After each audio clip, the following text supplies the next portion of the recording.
Overcrowding of inmates in Nigerian prisons is a well-known story. Oftentimes, there have been pictures in the media of prison cells in Nigeria which held in custody hundreds of inmates, far in excess of the recommended numbers. Conditions inside those enclosures are usually squalid, inhumane, and repugnant to the senses. Even at that, in many instances, a good number of the occupants of such cells have been known to be awaiting trial inmates, meaning that they have not been convicted of any offence known to the laws of the land.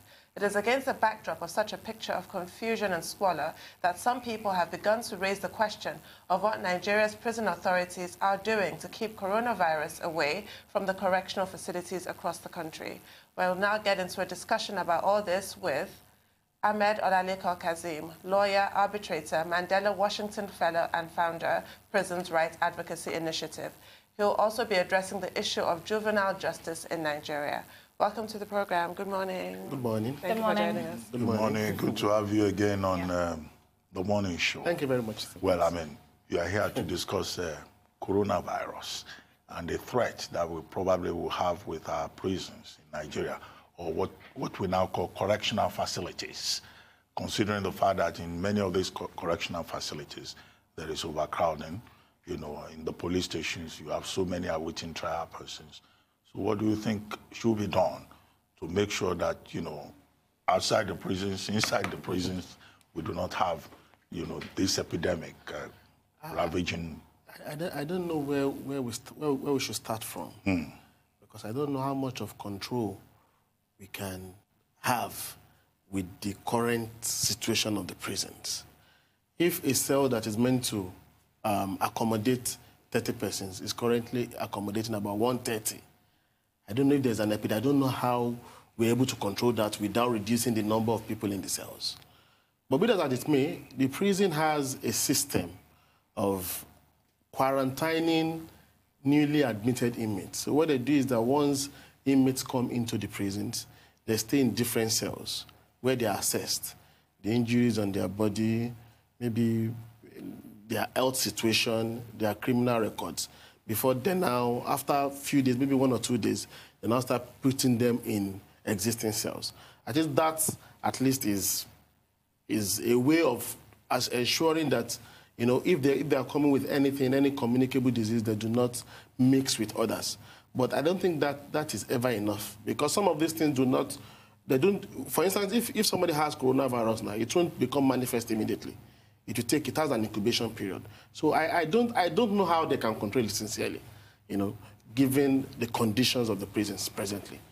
Now, the Correctional Services Act makes provision for prisons to reject inmates if they're already full. Do you know, to the best of your knowledge, has that ever been achieved successfully? If they're already what? If they have rejected inmates, if they're already full, according to the Act, they ought to reject them. Is that being done now? No, it's not being done. And in fact, we have an action in court presently where we have sued the federal government and some other persons who should act. And we filed on behalf of inmates of the Ikoyi prisons. That prison has a capacity of 800 and is presently holding more than 3,000. We knew about the issue of electrocution incident that occurred in the prison. Yes, there were supposed to be 40 inmates in the cell, and there were 150, weren't there? 140, and people died. Yes. And how many died? Well, of course, that is another thing we need to discuss, because it's not being made public. We don't even know what is happening. So there are at least, the authorities have admitted that at least 5 persons died. There are reports that about 10 persons that we don't know.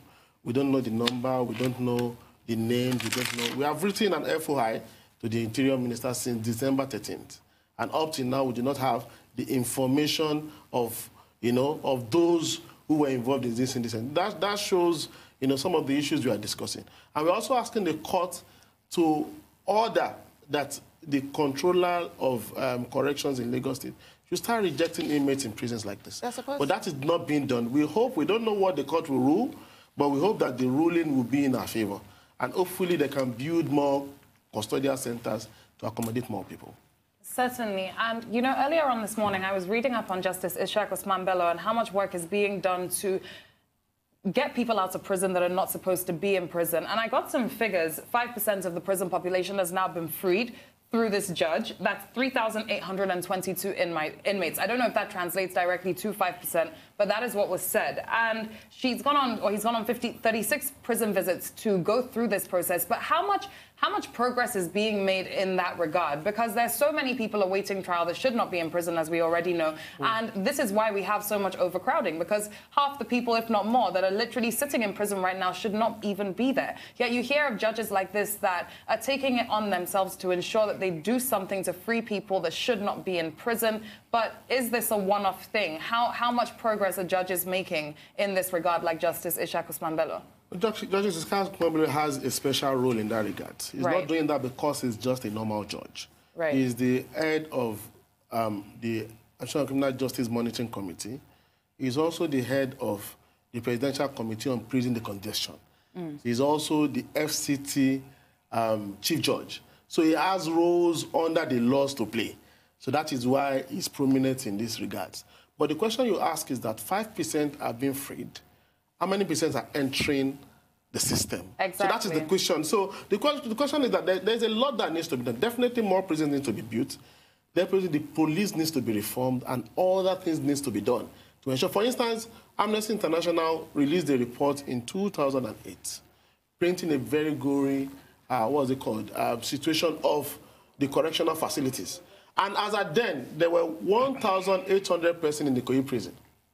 And after then, there are different committees that have been set up. There are different laws like the National Criminal Justice Act and now the Nigerian Correctional Services. So fast forward to 2020, we have about 3,200 persons in the same Ikoyi prison.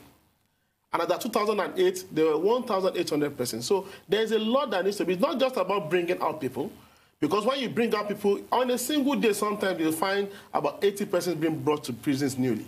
You ask how many people have been brought in, how many people have been released. You might find out that in that particular day, it's possible that they didn't even release up to 5% within the prison. So when you say 5%, is it a constant thing? Is it that 5% are out and nobody is coming, nobody's coming into the prison? So 5% is not as far as I'm concerned, because it's being refilled fast. Well, as someone who is involved in prisoner rights advocacy, yes, sir, you recall that when the president signed into law the Nigerian Correctional Services Act, changing the name, the Nigerian Prison Service, there was a lot of hope that, well, this will probably translate into improvement in the, in the prison system in Nigeria due to change of orientation. And that's been quite a while now that happened. So what have you seen? Is it just mere change in nomenclature, or there's been some concrete effort to make the correctional facilities truly correctional, and not just that, okay, we don't call it prison again, we now just merely change the label? Sincerely, I've not seen concrete things being done. I have not seen. It's possible that people are working at the background, but I have not seen.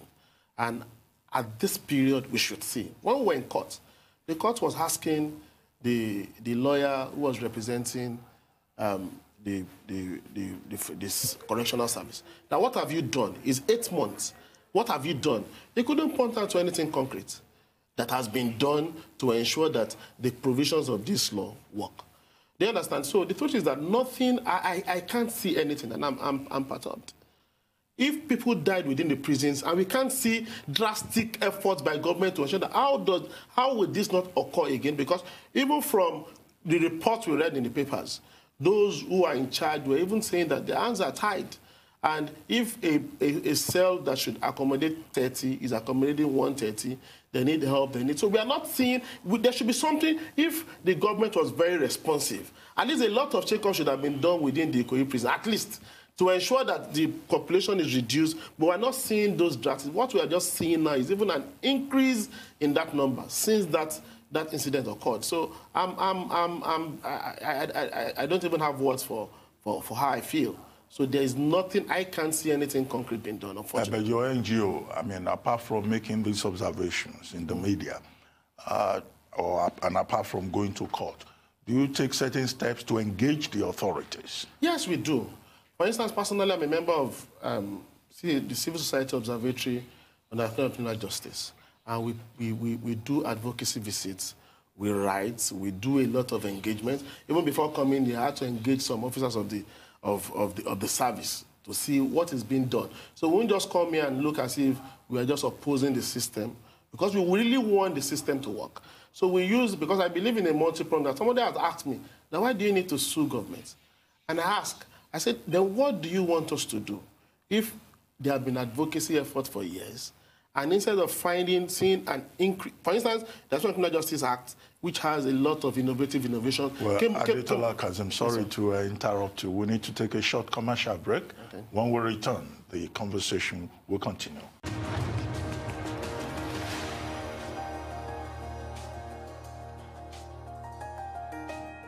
Welcome back to the morning show here on Arise News. Still with us in our Lagos studio is Ahmed Adetola-Kazeem, a lawyer, an arbitrator, and a Mandela Washington Fellow and founder, Prisoners' Rights Advocacy Initiative. Now, Adetola-Kazeem, you were talking about some of the things that your group, the NGO, Prisoner Rights Advocacy Initiative, some of the things you do to engage the authorities and draw their attention to the crisis of prison reform in Nigeria. I think the truth is that the authorities know, they know where the problem is. So I think the issue is how are they willing to ensure that this, this comes to an end, and what efforts are they making to ensure that we have the real change we crave. So I think those are the issues, because when we were in court and they were filing oppositions, I was surprised. They could come and say, okay, we know we have this problem. So the issue is how do we solve it? But when you see somebody trying to fight nail and tooth to something that is very glaring, so then you start questioning the sincerity of the authorities. So beyond just suing or going to, of course, the advocacy. In fact, we were in Abuja a few weeks ago with Supervisor Observatory, and we attempted to have an engagement with the controller of corrections. Unfortunately, they said they were in a meeting, so we couldn't meet them.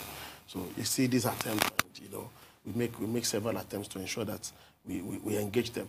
So they know the issues, but we only hope that we can. The laws are there, and it was a good effort from those who ensured that the laws came to life. But it's one thing to have the law, it's another thing to make the laws work. So beyond just the laws, because, for instance, you ask a question, like when we discussed this issue of this Correctional Services Act, there was a question that, is it possible for the authorities to reject inmates? When you reject them, where do you put them? So these are issues, they're policy issues. Beyond just rejection of inmates, there have to be more prisons to accommodate as many people who commit crimes. Shouldn't we engage the private sector in the correctional services sector?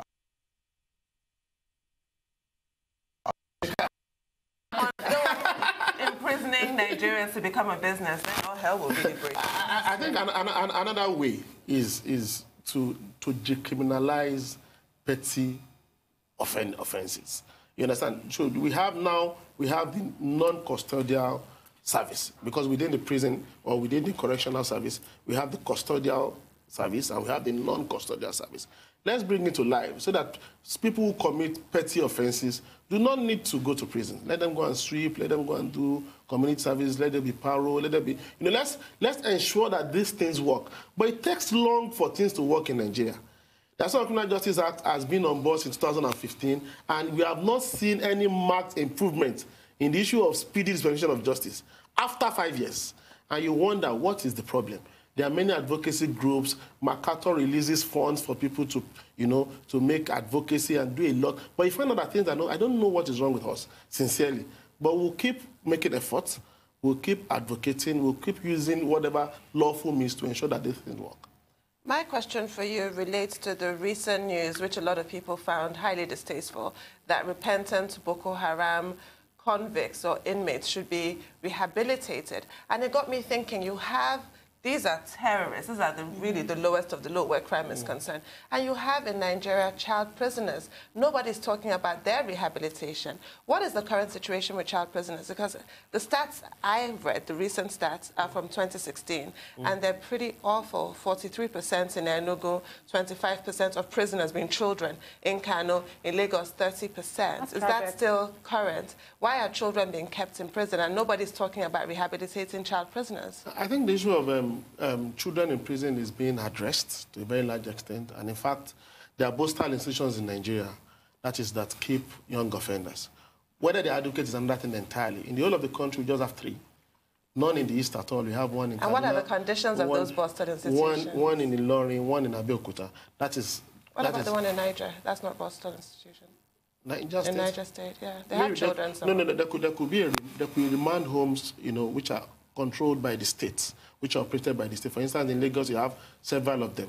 You have in Idiaraba, you have in Oregon, you have special correctional centers, you have correctional centers, you have with different names, keeping different cadre of young persons or juveniles. So, but for the postal institution operated and controlled by the Nigerian Correctional Service, you have only 3 in the country.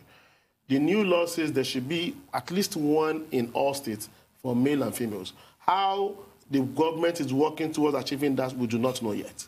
You understand? So the issue of, and some of this, what's it called? This postal institution, even the one that exists, some are doing fine, while some are not doing too well, because the children are being treated as even worse than adult inmates. Yes. Because I visited some of them this late last year and early this year, and I can tell you that, unfortunately, there is no special, even within the prison directorate, there is no special directorate in charge of young offenders. They don't have a special directorate for that. That means anybody can move. There is no special, as far as I'm concerned, there is no special training. Because there should be special training for those who handle young offenders. They are not adults, they are still very impressionable. There should be a way of handling. I went to one of these centers and I was almost crying.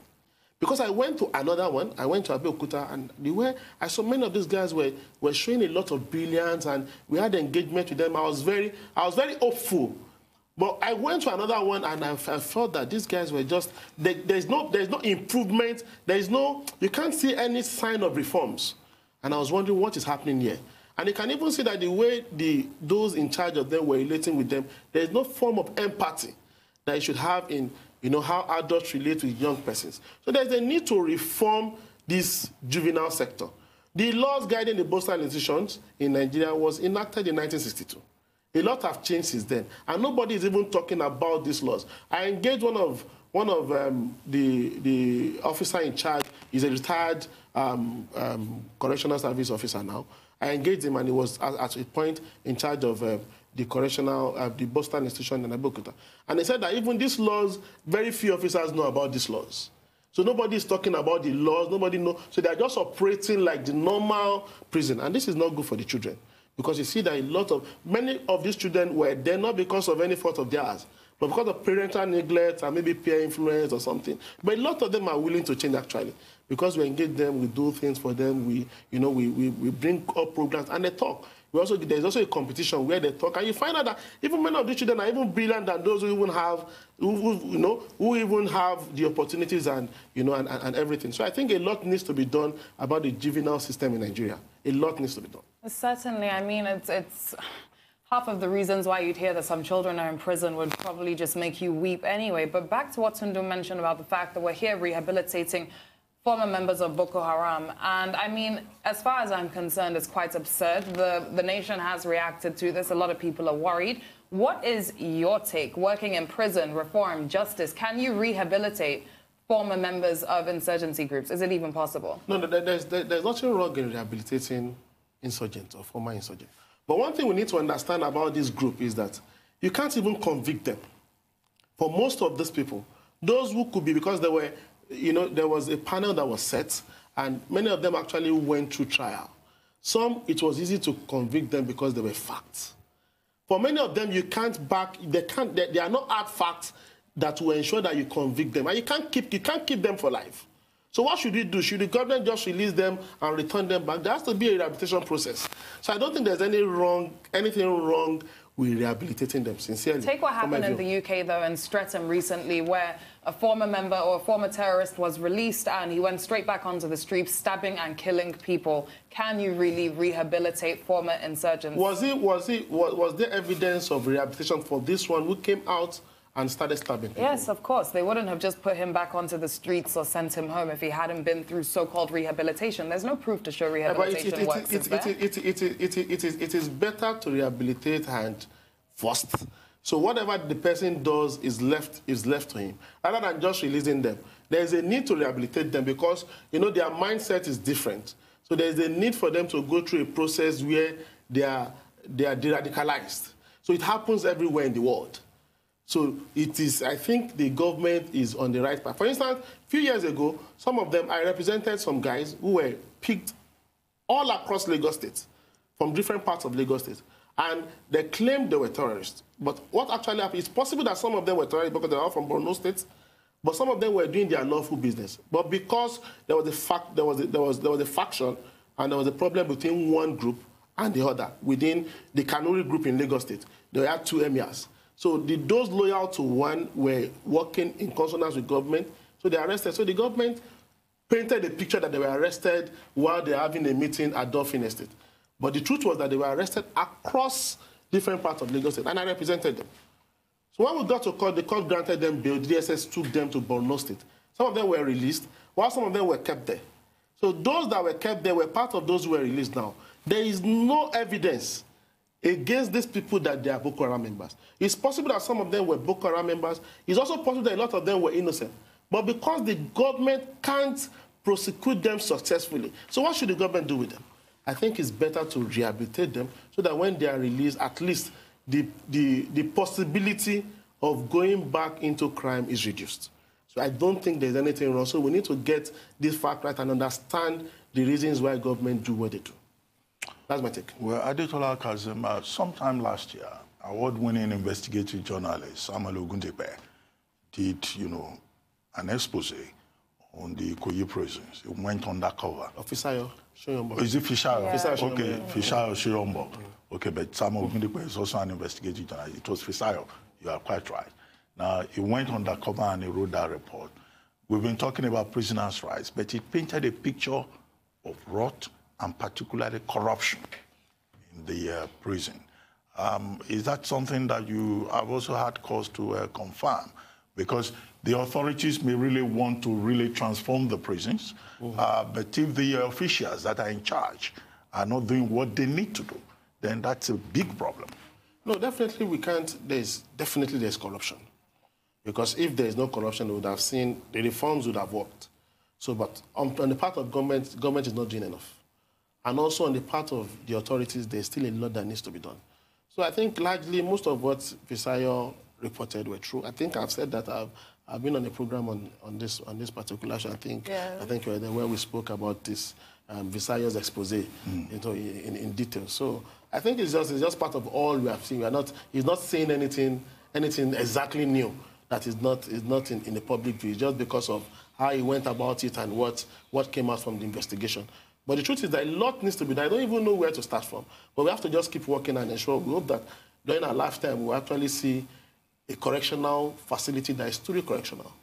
We certainly do, because the point is not to throw people in jail and, you know, throw away the key. They're supposed to be rehabilitated, corrected, and be able to be useful in society. Now, I wanted to just ask you as we round up, that recent case of the lady who was sentenced to death for murdering her husband brought up the issue of death row inmates. What is your experience of that situation? Because they've been sentenced to death and the sentence is not actually carried out, it's not executed, pardon the pun. What is your experience of death row inmates? Well, death row inmates, if they stay long in prison, they'll be released. That's the present reality in Nigeria. So nobody is being executed now. I think the last execution, though we had recent executions in Edo State, but there has been a moratorium since probably early 2000s or so. People have not been executed in Nigeria. So if a death row inmate is more or less like just being in prison for maybe for 15, 20 years and you'll be released. And then get released. That's the reality. Well, isn't Reverend King still on the death row? You recall the case of Reverend King? Yes, I recall. I'm not sure of his. I'm not sure if it has been committed to life imprisonment, because I know that the law now says that after 10 years, they should be committed to life imprisonment. Then a few years later, you know, shorter sentences, and the person will be released eventually. Well, it's good to know that people aren't being killed or executed. That is actually very good news. Not actually happening. Well, good news. Are you supporting death penalty? No, I said I'm against capital punishment. It's good that they're not being executed. Yeah, the death sentence is not really the end of their lives. The death sentence just means a very long At least if they're not in Edo State. Yeah, exactly. Don't get sentenced to death. Thank you very much. Thank you. Ahmed Thank you. Adetola-Kazeem. Thank you.